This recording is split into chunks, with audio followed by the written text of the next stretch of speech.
Gentlewoman is recognized. Get my microphone together. Thank you, Ranking Member Raskin, and thank you, Mr. Speaker. I'm honored today to speak in this chamber as a survivor. Folks know back home that I've been doing this work for 30 years, day in and day out, and as a survivor who almost lost my life in my early 20s, I am proud to stand with millions of women and girls who have been victims and who are moving towards survivorship and saying no to this piece of legislation. Mr. Speaker, you see, I come with 30 years of experience. I started my career leading the Young Women's Freedom Center, and I stood shoulder to shoulder with young women and girls who had been trafficked and beaten. I've been in morgues. I've been in the tanks of our county jails on my literal knees, pleading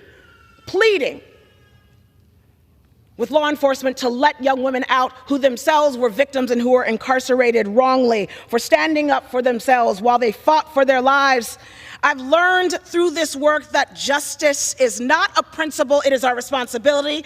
Later in my career, I led the Lawyers Committee for Civil Rights, started by President Kennedy, which we expanded access and legal representation for migrants and asylum seekers, many of them who came seeking peace and solidarity in search of safety and dignity. Today, as a representative of California's 12th district, I remain committed to advancing real solutions, and making our communities safer. I, too, was a domestic violence advocate for a prosecutor. I know this work.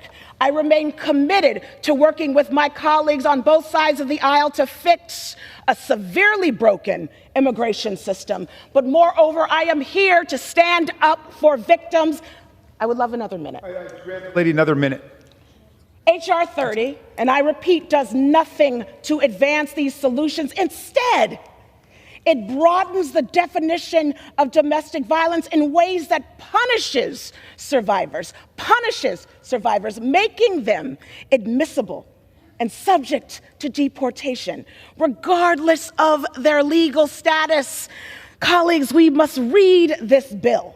Read it. Let me be clear. We know that federal law already allows deportation, demands deportation for individuals convicted of domestic violence.